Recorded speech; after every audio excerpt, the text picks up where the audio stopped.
Hi, I'm Larry Gifford. I have Parkinson's disease. This is when life gives you Parkinson's. For the month of April, Parkinson's Awareness Month, we're releasing one episode each week. As co-founder of PD Avengers, I often get the question, what can I do to help? And frankly, my response is often, what can you do to help? The PD Avengers is about leveraging your talent, skills, abilities, and passion with an unprecedented urgency to end Parkinson's. The truth is there is a lot that each of us can do. PD Avengers is a global advocacy group that depends on local PD Avengers to identify wellness, advocacy, and research needs in their local areas. There's no way we could know what each community and country or continent needs. That's where you come in. As an example, I want to introduce you to Kabugo Hannington. He goes by Hannington. A PD Avenger in Uganda, making a difference. Hannington is the driving force of a group called Parkinson Buko. Parkinson's S-I, next word B-U-K-O. We caught up recently and spent about 45 minutes on Zoom. Now I want you to prepare yourself to be blown away by his story, his poise, generosity, patience, and determination. Hello, Hannington. Hello. How are you? Oh, I'm pretty well, thank you. You know, your morning is my evening, and my evening I was free. I'm done with work. Like now it is 6:30 p.m. So it's always good time for me to talk. Yeah. And where are you exactly right now? I'm in Uganda, a place called Mukono, in East African part of the world. It's East Africa. For people who've never been there, what's it like there? The life is so good. People are very good. The climate is so good. Very, very good. What is the climate like? It's sometimes it's hot, but not so hot. Not so hot. It's never so. It's not so hot. Okay. Do you know an average temperature? Yeah, at most we'll have 25. Okay, that's not bad. Yeah, 25. Yeah, Great. that is the highest where I stay in the central part of Uganda. So it's not so hot. Yeah. Right. Yeah, So, the weather is always so good. So let's dive into this. Tell me about your mom. First of all, my name is Hannington Kabugo, and I'm the country director of Parkinson's Buko, Uganda. Parkinson's Buko, Uganda means Parkinson's is not witchcraft or a curse. That is where we got the name. So the Sibuko is the Luganda word. Luganda is a commonly used language in Uganda, but it's not the national language. The official language is English. Yeah, but the commonly used language is Luganda. So Sibuko is a Luganda word that means not witchcraft or curse. And why did you choose that name? I chose that name because people in Uganda think Parkinson's is witchcraft or Parkinson's is a curse. Like a person who has Parkinson's is bewitched, or someone who has Parkinson's has been cursed. So it's the reason we chose that name, that Parkinson's Buko. Have you experienced that? Yes, I have. And this is my story of my mom. Sorry, sometimes I break down when I talk about it, but kindly accept my apology for whenever I break down when I talk about my mom's story, because it's always so emotional. My mom died with Parkinson's 13 and a half years ago, and I was 21 years. I was 21 years, and as I always tell people, they had their silly talk with my dad in their bedroom, and then he comes out and says, "Do you know what? We are going to leave this house and leave your mom in the house." So my dad said we were leaving, me and my two sisters and him, and actually our helper, our maid who was helping us at home.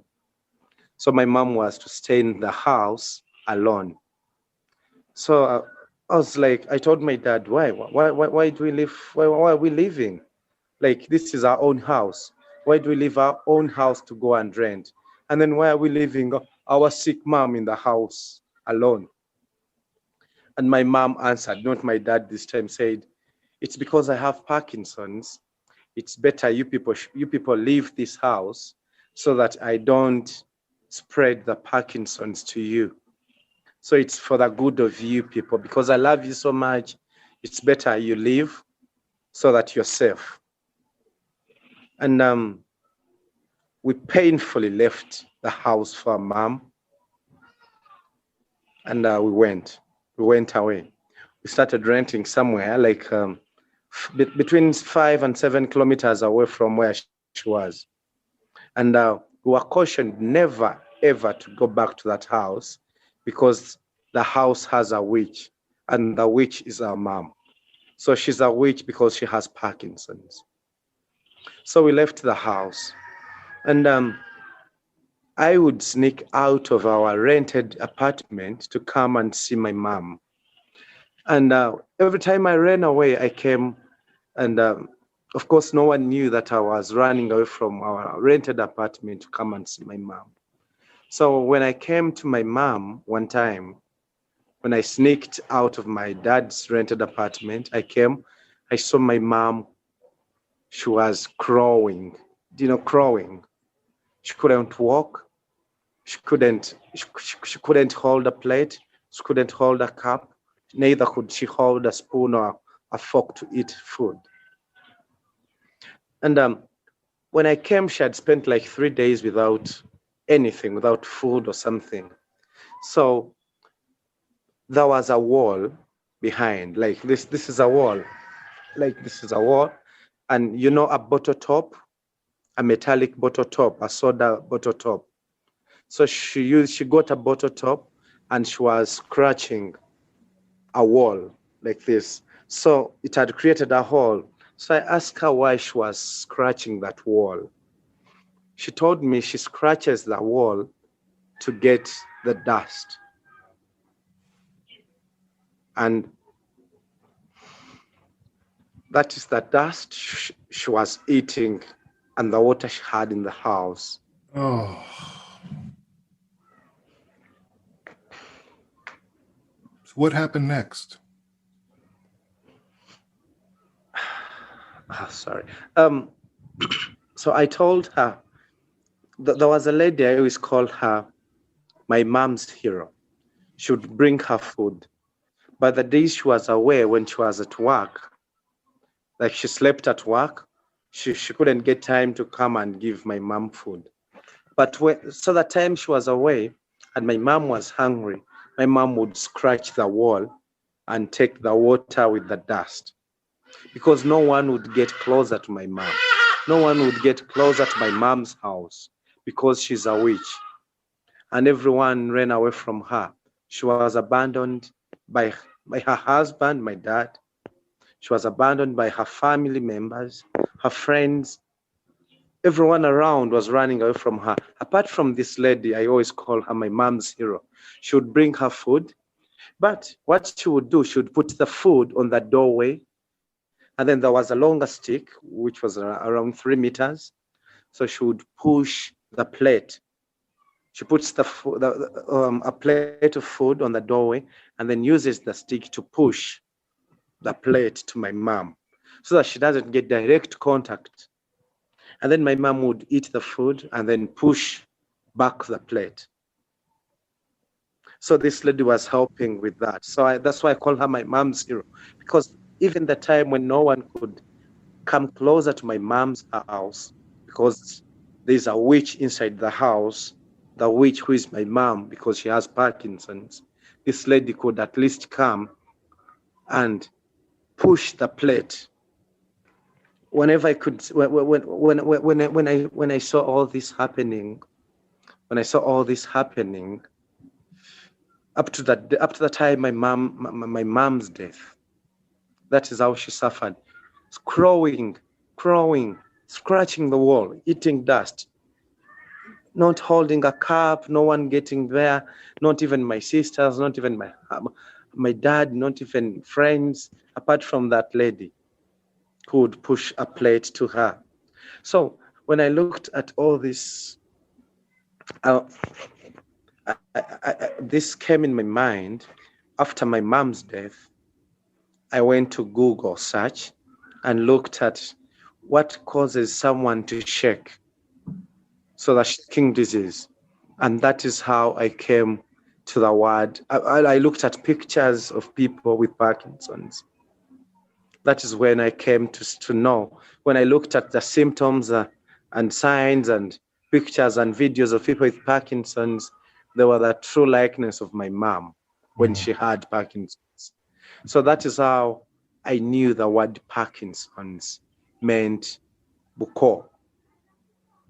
So I said, there were no physicians that could diagnose her. no, not at all. To date, not at all. Still today. And yeah, we only have one neurologist in Uganda, and we have other neurosurgeons. And because Parkinson's is one of the diseases, the government and the Ministry of Health doesn't mind. And because people have their mind that Parkinson's is witchcraft, Parkinson's is a curse, so they don't mind it. They just know you should avoid Parkinson's. And when you ask how should one avoid Parkinson's, because culturally, like in my culture, I'm not supposed to get closer to my mother-in-law. And my wife is not supposed to get closer to her father-in-law, my dad, because they think when you get closer to them, you're going to get Parkinson's. I think when I get closer to my mother-in-law, I'll get Parkinson's. I'll begin shaking. So everyone who has Parkinson's, they'll say, that one got closer to their father-in-law, that one got closer to their mother-in-law. That is for a man, and for a woman, got closer to their. So I would ask someone, what about the young ones who are not married? Right? Why do they shake? Why do they? So so this came to my mind, and I thought of doing something, and that's how we came up with this word, Parkinson's, Buko, Uganda. So I learned much about Parkinson's through the friend I met on Facebook, Cheryl Klinghofer, who I shared my story with, and she really trusted me. Sometimes it's so hard to trust a person from Africa because some people have scammed a lot of people, but I thank Cheryl that she trusted me. She believed in my story, and she advised me. She started sending me literature about Parkinson's disease. And the first awareness campaign, we have taxis as means of transport. Like 70% of Ugandans use these taxis. One taxi carries 14 passengers, and a taxi can move like 5 rounds. We have like thousands of taxis everywhere in Uganda. So I got stickers, and we started putting them on taxis, telling people Parkinson's, Buko. Parkinson's is not witchcraft. Parkinson's is a science. And then I put a picture of an African man who has Parkinson's, like band-aid, and then I was showing the signs and symptoms in Luganda, the language that is commonly spoken by so many people here. So in just a week, I got like 167 calls from different people. I have my auntie, I have my brother, I have my mom, I have my grandmother, I have my this, So it was now so big. Remember, it was just me. I didn't have anything. I'm a civil servant, I'm a food scientist, and my salary is like $250 a month. So I have to share this salary of mine with the organization.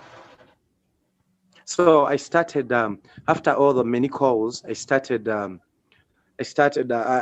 organized a workshop for people with Parkinson's, caregivers, and people with interest of learning about Parkinson's. So Cheryl had sent me books. I was reading a lot. I use my phone, by the way. I don't like, I even not have a computer. So I would use my phone to do everything up to now, to do everything, to read everything. And you remember I work at my civil service work, and then I have to have time to do the Parkinson's thing because I'm the only advocate in Uganda. So I started a workshop. We thought we'd have like 50. And then we had 120 people who attended.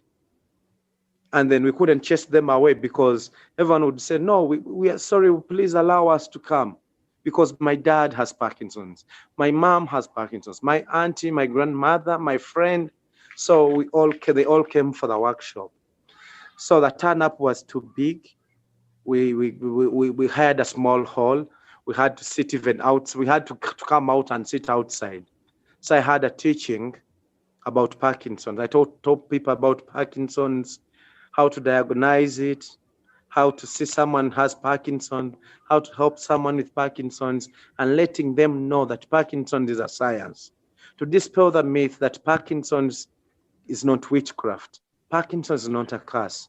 And then telling people that no one should ever suffer my mom's way. No one should ever suffer my mom's way. No one should die suffering like my mom. No one should run away from someone because they have Parkinson's. Parkinson's is just a disease like any other disease. We need to care for these people. We need to help them. We need to be closer to them. You should not run away from them. You should hug them, because I hugged my mom. She would every time she would tell me, don't touch me. And then I would say, let me touch you. Let me hug you. I'll be happy to tell the world, everyone, that I got the disease from my mom. Because you're my mom, I've got your blood. So if I have your disease, which is Parkinson's, I'll be happy to tell the world I'm shaking. I have Parkinson's because I got it from my biological mom who produced me. So it is what I told these people. And after telling them it's a science, you should go to clinics, to hospitals. Now they would take patients to their to hospitals, to clinics, and they would find doctors and nurses who don't have totally ideas about Parkinson's disease. So you could imagine one Muslim guy went to a hospital and met a doctor, the doctor told him, hey man, you should stop drinking. That is why you're shaking. And then this guy told this guy, I am a Muslim. I've never tasted alcohol my entire life. And then the doctor is telling this poor man, you have to go for an MRI so that they check your brain. Maybe until then, that is when I'll know what makes you shake, what brings the tremors, what brings the bent knee, So and then this guy didn't have money because Uganda is a third world country. A third world country with a lot of people who can't even afford medication for Parkinson's and other medications.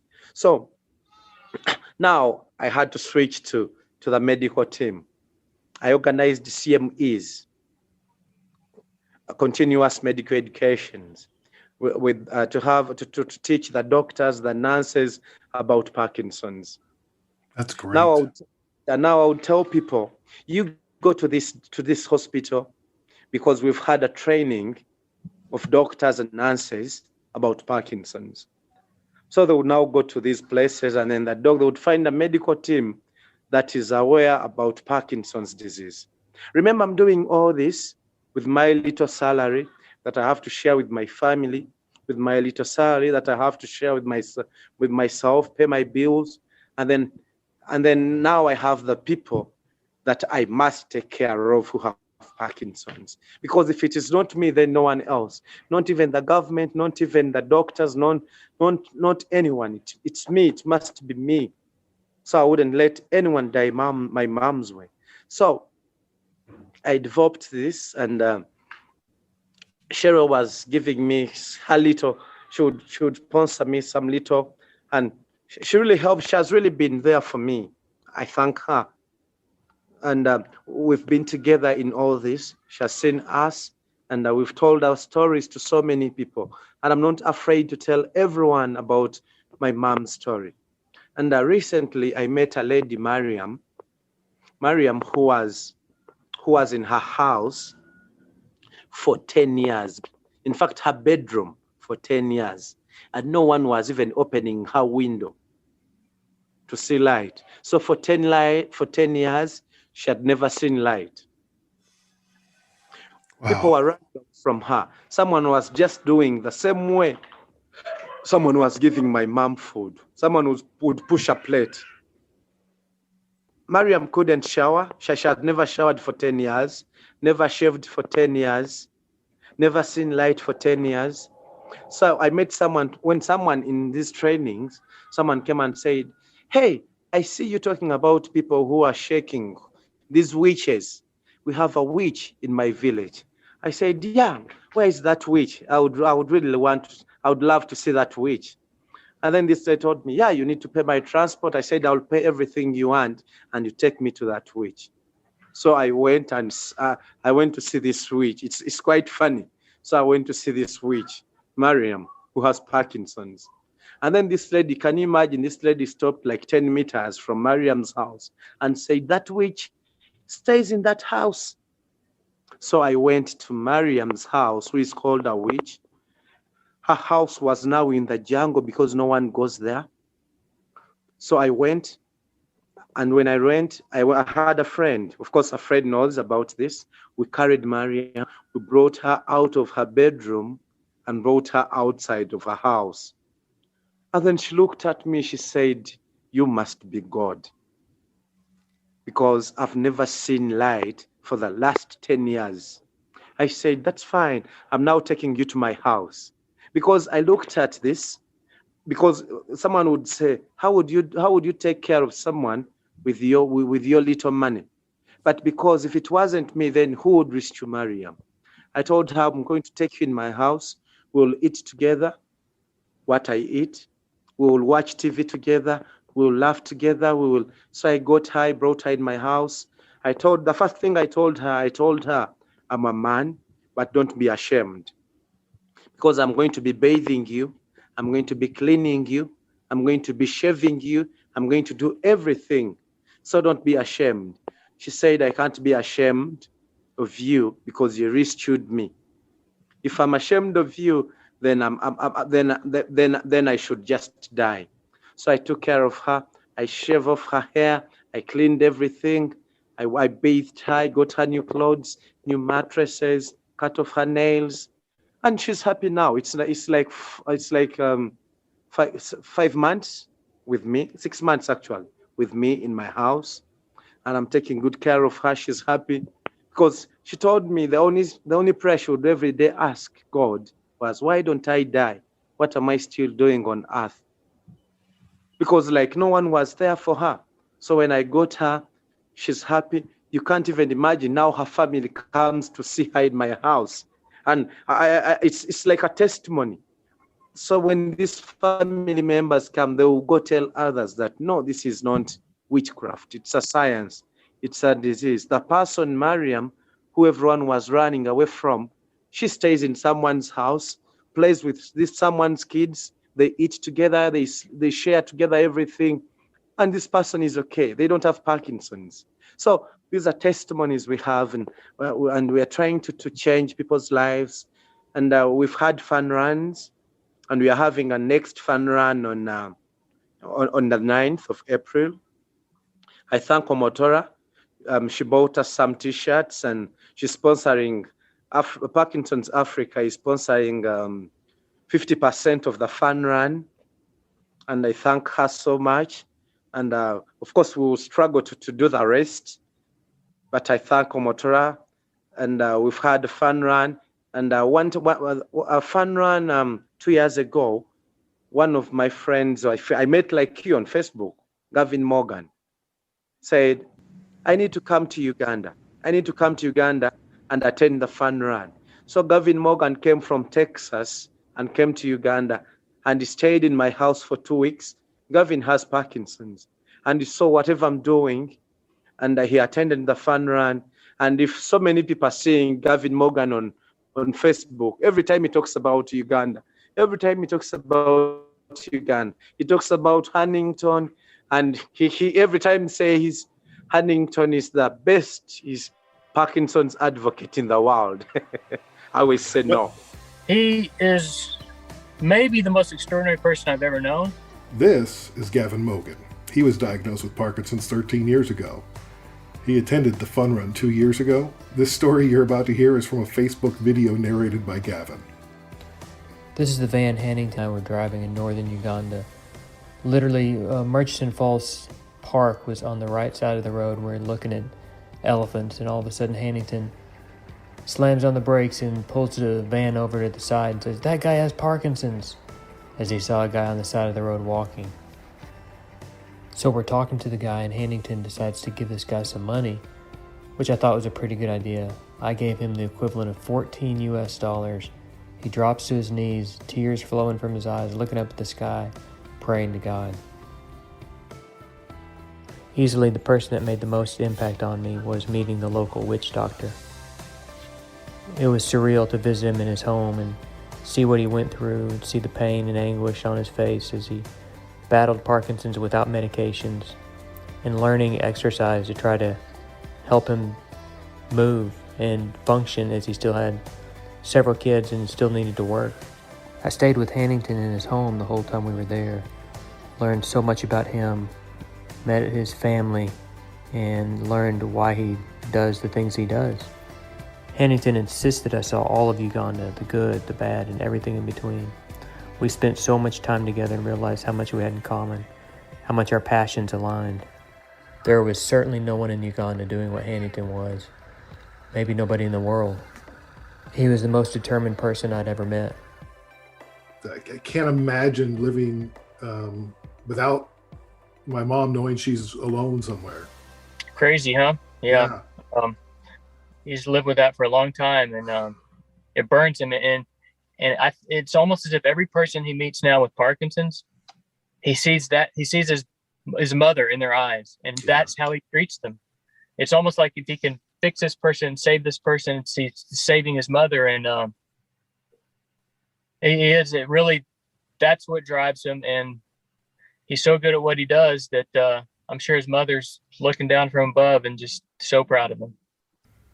Gavin's belief in Hannington is unwavering. He manages to get things done in a country where it's very difficult to get things done, like no one I've ever known. I used to tell him a lot when I was there. I'd say, if you're in the United States, you'd be rich. And he'd laugh and say, I know. He's just that much. He has that much ability, that much determination and intelligence and passion to do whatever it is he wants to do, and he won't be denied. And it just so happens his passion is Parkinson's, and he has a personal interest in it, and he has a love for people with Parkinson's. He's so good with people. He's good with people in every way, from convincing them to get things he needs to making them feel loved and supported.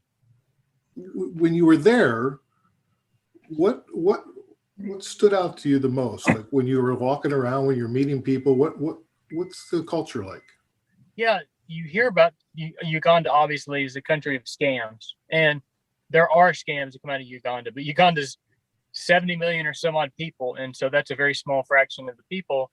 And unfortunately, the whole country gets a label for the actions of a very small minority. My expectation was just that people are people, and a country like this would welcome, and they did. They really welcomed with open arms someone coming over, curious as to what they might want or how I could possibly help them. And what I was obviously I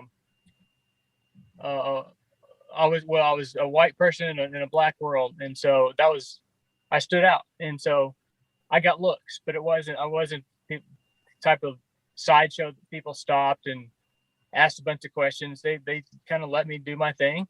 Tell me about the fun run. Yeah, unbelievable. So that was, I think, the third day I got there. So we kind of prepared. I helped Hannington sort of prepare for it the first couple of days, running around, getting things organized. And he did all this on his own with no money. We raised a little bit of money for him, but a lot of money out of his own pocket. He has a full-time job. He took the week off to put this thing together.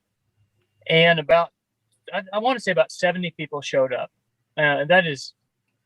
That's an amazing turnout considering the circumstances. It was in I'd say a low income area of Uganda, and getting turnout for any event in a low income area in anywhere in the world is tough because there's lack of transportation and other issues to get people out on a weekday. Was tough. We had handouts and t-shirts and anything that was a giveaway at that thing. I mean, one of the giveaways was soap, literally. Oh, they vied for that soap. They wanted it. So like everything was appreciated. Anything they could get, anything they could use, a shirt, they'd show up for that. Food, they'd show up for that. So getting them, it wasn't too hard to get them there. You had to have some giveaways, but everyone was delighted to be there and understood why we're doing it. And they were so gracious to me and had me speak and wanted to know more and, why I was there and so forth. And Hannington was great. And boy, they put me to work. I was sort of like a politician there. I was shaking a lot of hands. And before I knew it, the event was coming to a close and I didn't really get to absorb the magnitude of it because it was just kind of hustle and bustle. But looking back on it, I realized, and the pictures and the videos and stuff, people coming together for an event like that to talk about Parkinson's and to learn about Parkinson's, so new to that country. And I knew there'd be more after that. I knew that was just the first of its kind. The actual run was interesting because it wasn't much of a run.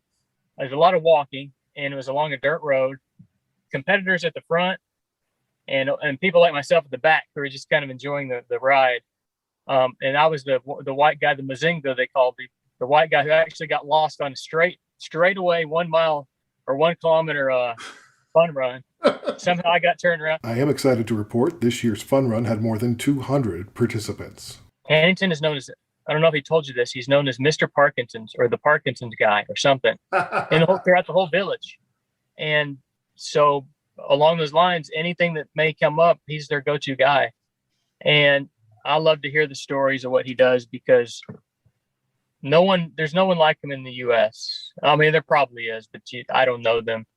But what he does in a place that so badly needs a guy like Hannington, it's just beautiful. I think about him a lot, and he motivates me to be a better person every day. In fact, one of the reasons I became a mower, mowing lawns, taking care of lawns, is to have extra money to send to Uganda because my wife told me, hey, you've given enough to Uganda. I don't think we can afford to do that anymore. So I said, okay, I'll get a job. And now this month, April being Parkinson's Awareness Month, every dollar I make mowing this month, mowing, lawn care, gardening, I'm sending to Uganda. And it won't be a whole lot of money, but it's a whole lot of money to them. And it'll be a whole lot of money to somebody or a few people. And that means the world to me. You are quite the advocate yourself, Gavin, and you are to be commended. Not many people would drop everything and go to Uganda for a fun run and to see what was going on. And that makes you an amazing PD Avenger, by the way. Well, thank you. I was just being me. I wasn't trying to do anything special. I had this curiosity. And at the time, I wasn't even on Facebook. I guess I was, but I never did anything. I didn't know anything about Facebook or social media. But that going to Uganda is what prompted me. I started talking about Uganda when I came back, and I had to spread this message and sort of got me more broad into the overall Parkinson's community and the perspective. And so it was Uganda that sort of made me an advocate, if that's what you want to call me. But that's my primary thing. I mean, it's not. I train people with Parkinson's. People with Parkinson's need help in all these ways, and I want to try to give it. But above all, it's places like Uganda, not just there, but across Africa and even other continents where people don't have access to this medication really, really tugs at my heart because we all know what it's like not to have our medication. And it's hard for me to picture hard for me to picture living that way. It makes us feel so good to see good things being done like that. And his attitude, he's just the best guy. It's been such an honor to know him, and Cheryl Klinghoffer and Omatola Thomas.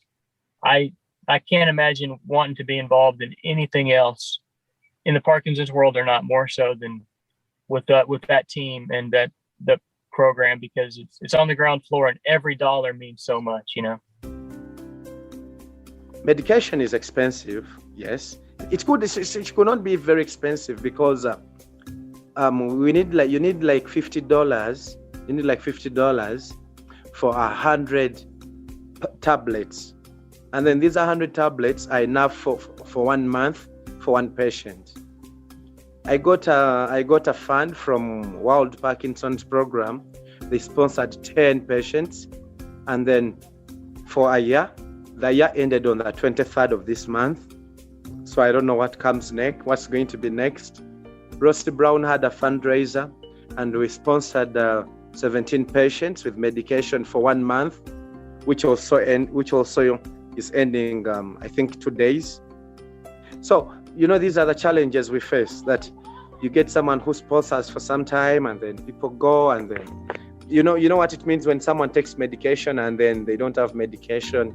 So these are all the challenges. However, what I teach these people most, I tell them, with Uganda, with poverty, with Uganda where we cannot afford medication, most of us, at least let us look at exercise as one of the best to slow down the diagnosis of Parkinson's. And one patient was asking me, yes, exercise helps, but do we need to exercise day and night?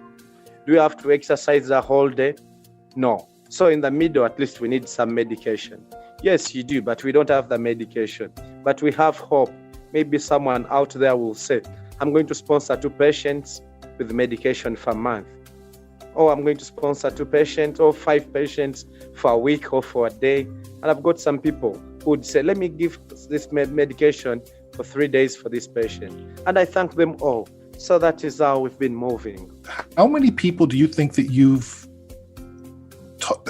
convinced that Parkinson's is not a witchcraft? These are so far we've registered around 479 people who we've taught about Parkinson's, and these are not the medical workers. I was going to ask you about the PD Avengers. What made you sign up for it? What made me sign for PD Avengers? One, I needed to show other countries in the world that Parkinson's is in Uganda, Parkinson's is in Africa. And because Parkinson's is in Uganda, Parkinson's is in Africa, we are one family, regardless of color, regardless of where you come from, rich or poor, we are all one Parkinson's family. So we should try to help each other.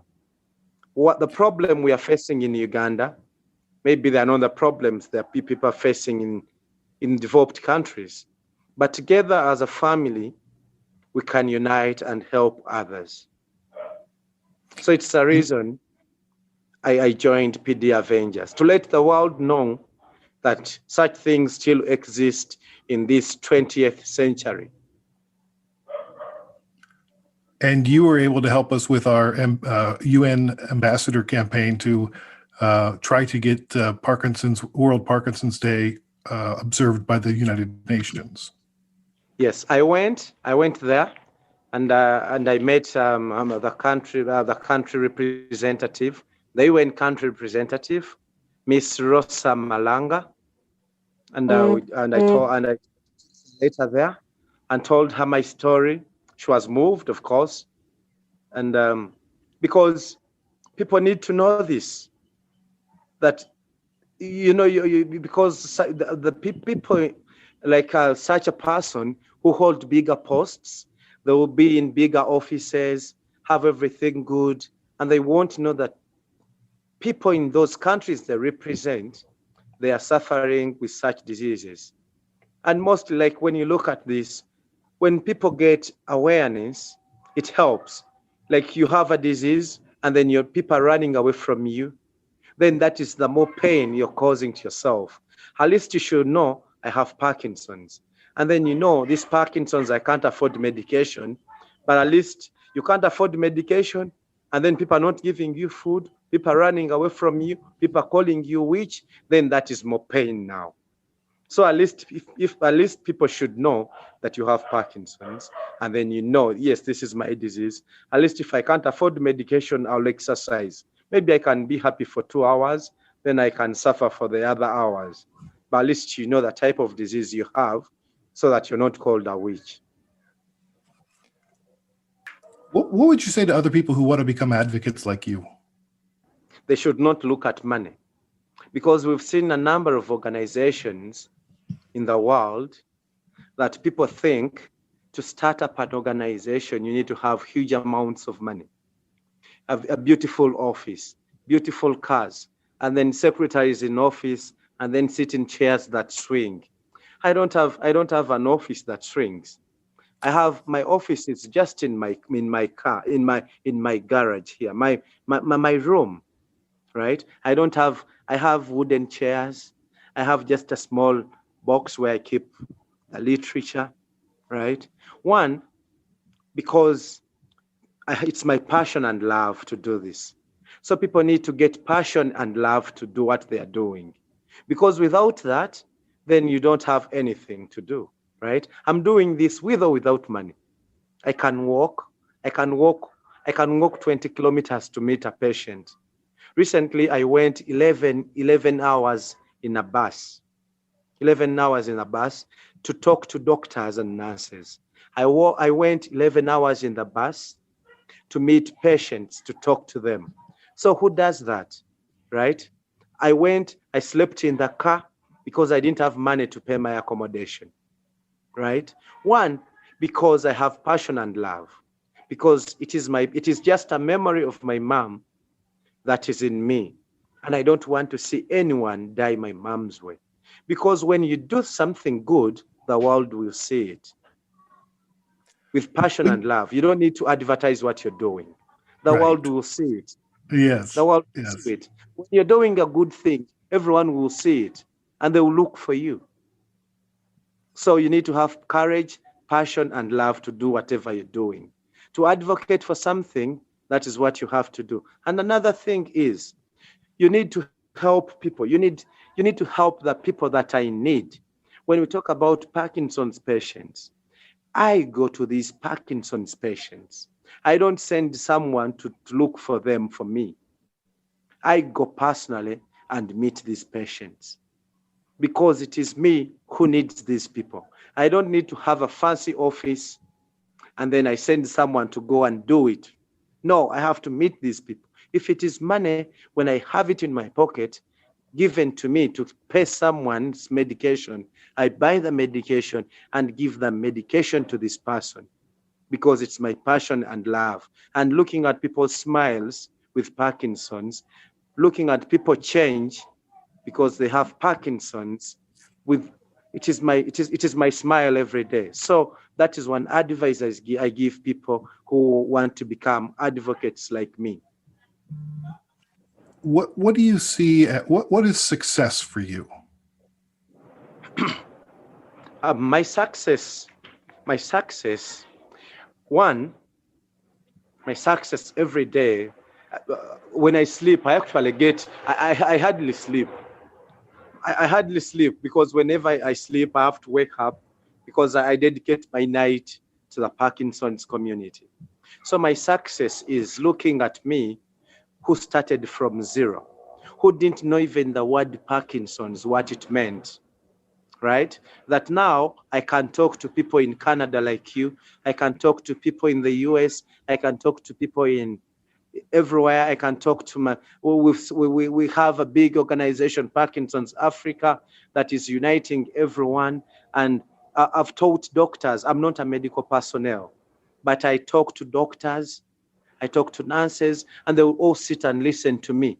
And they will ask me questions about a disease, Parkinson's. And these are medical people who don't know Parkinson's. So who am I to teach the medical world, to teach these people who had 5 years in school learning about diseases, to teach them about Parkinson's that either they missed or they didn't take serious.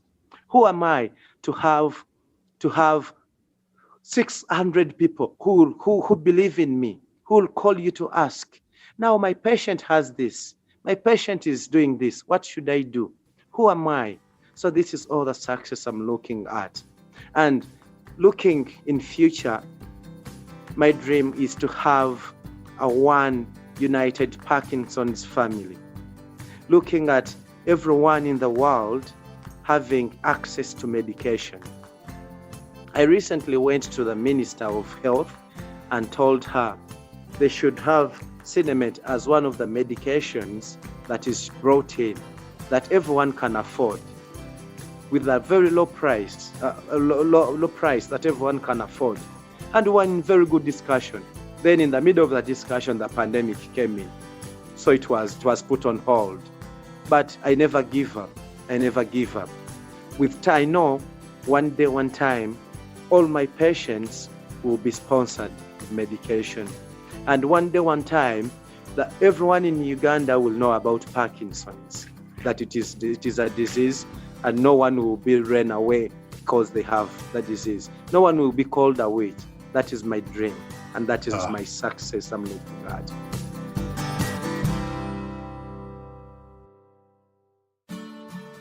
If you would like more information on Parkinson's Sibuko Uganda or would like to donate, go to the website parkinsonsibuko.org. That's Parkinson's, SIBUKO.org. They accept donations through PayPal. The donations go directly into an account owned by Cheryl Klingenhofer, president of Parkinson's Buko. Cheryl also shared some great pictures. I'll be using those in a video story that I share through social media based on the conversations that I had with Hannington. This is When Life Gives You Parkinson's, a Curious Cast podcast. Our story producer is Dila Velazquez and the sound design by Greg Schott. The presenting partner is Parkinson Canada. Diagnosed with Parkinson's? You're not alone. Not by a long shot. Parkinson.ca. Thanks also to our promotional partners, PD Avengers, a global alliance of people with Parkinson's, our partners and friends, standing together, demanding change in how the disease is seen and treated. Sign up today at pdavengers.com. The Webby-nominated Michael J. Fox Foundation Parkinson's podcast, hosted by me, Larry Gifford, available on Apple Podcasts and at michaeljfox.org. You can vote for the Webby for a limited series that we did on COVID way back last summer with myself and Dr. Rachel Dolan, and it's in the science and education category, so please vote for us. Spotlight YOPD, the only organization in the world with the singular focus of raising awareness of young onset Parkinson's disease. You can find them at spotlightyopd.org. And the World Parkinson Congress 2022 in Barcelona, Spain, and the 2021 WPC Virtual, which is coming up in May. You can access amazing talks, including mine, on how to have a work-life balance as a YOPD with a family and a career. Go to WPC2022.org for details. Tickets are just $25. I mean, really, it's a steal. Get them while you can. Register today. And thank you for listening. Please take a moment to subscribe to this podcast on Apple Podcasts, Spotify, CastBox, wherever you listen to podcasts. While you're there, give the show a 5-star rating and feel free to comment. You can also engage with us on social media. It's at ParkinsonsPod on Facebook, Twitter, and Instagram, or email us at parkinsonspod@curiouscast.ca. Keep positive, keep exercising, keep listening. We'll talk to you next time.